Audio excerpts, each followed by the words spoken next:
Okay, so Take one.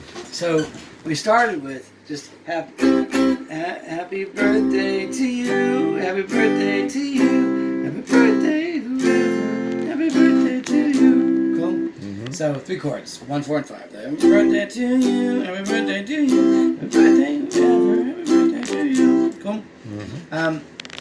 The back cycle, we just kind of work from the end here. The back cycle from C is a G7. You go 1, 2, 3, 4, 5. So that last C I can proceed with a G7, right? We already know that. We had a G chord there, but make it a G7. The back cycle for that G is D. 1, 2, 3, 4, 5. And whenever you're going to a 7th chord, you use a minor chord. Cool? So those last 3 chords were G7 leading to the C, D minor leading to the G7. Now back cycle for the D, 1, 2, 3, 4, 5 is A, right? And because that D is minor, you want to use an altered dominant. When you back cycle to a minor chord, use an altered dominant. So I put an A7 with a sharp 5 or a flat 9 in there. Cool? Makes sense? Back cycle for that A, 1, 2, 3, 4, 5 is an E. E dominant because we're just going to a 7th chord. We can make that E minor or dominant. I liked it like that. Now the measure before that was F. The diatonic substitution, the minor chord that you can play for an F chord, that's a 4 chord, is a 2 chord, so that's D. The other way we got to that D was, we had in this measure a C here, the back cycle for that was a G, the back cycle for that is a D minor. Right. Cool? Back cycle for C is G, dominant because it's going to major. The back cycle for the G, where was it? What did I say there? The back cycle for the C was, oh, no, yeah, that's right. The back cycle for the C was a G. The back cycle for the G was a D minor. So we got to that D minor in 2 different places. That works really well because it's also the replacement for the F. Cool? Mm-hmm. Now we had an F chord. The back cycle for the F is a C7. We did the tritone substitution for that. So instead of C7, it was an F sharp. Cool? But originally what we had there was a back cycle for the F, which was a C.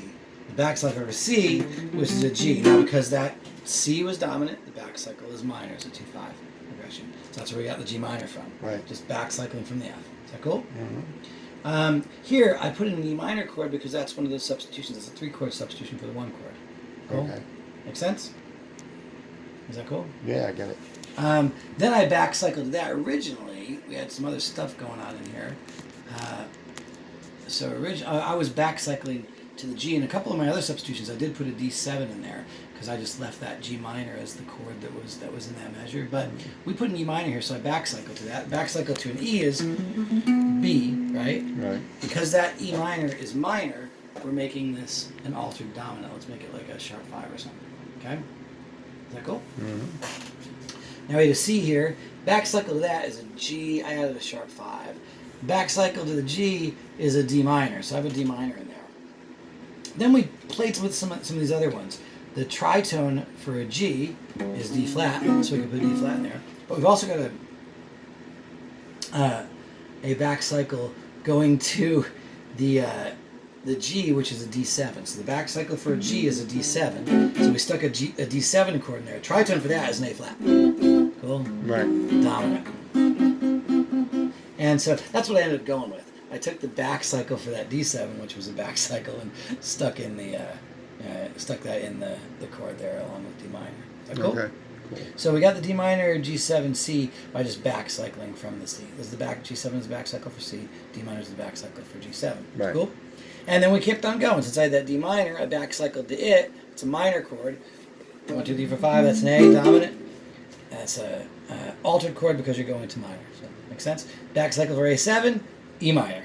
Right? Right. And because we altered this, when you do the back cycle to an altered chord, you do a flat 5, you do half diminished instead of just a plain minor chord. Okay. So these are all back cycles, right? Right. A7, back cycle is E minor. 1, 2, 3, 4, 5, E. But instead of doing minor, we're doing minor, 7, flat 5. Okay. Cool? And I had that E minor chord also here because that was originally a back cycle for the original A7. And it's also a nice replacement for the C. Mm-hmm. And this measure, I just replaced the C or added to that C an A minor chord because that's a diatonic substitution. That's the 6 chord instead of the 1 chord, or in addition to the 1 chord. All right. So we got, and I put 7ths on some of these chords. So I played like a C major 7, or an A minor ninth, or an A minor You seventh. want me to back this up and start it over? No, let's Okay. still keep recording. All right, you're Is it good. still recording? Yeah. Okay. So, C major 7. We have a C major 7. So, happy birthday to you. Wow, I'll try it again. Happy birthday to you. Happy birthday to you. Happy birthday, whoever. Happy birthday to you. Turn around. That was, instead of a G7, which is the back cycle for the C, which we're going back to, that was a tritone substitution for it. Cool? So I'll try it again. Happy birthday to you. Happy birthday to you. Happy birthday, whoever. Happy birthday to you. Happy birthday to you. Happy birthday to you. I forgot a couple of those chords. Happy birthday. What I did there. Hey, whoever. Happy birthday to you. Cool. Not quite in my vocal range, but that's what all that gave us, just by back cycle. That was cool. Me, right? Making some choices along the way about whether I wanted to take the tritone or whether I wanted to take the 3 or the 6 minor, or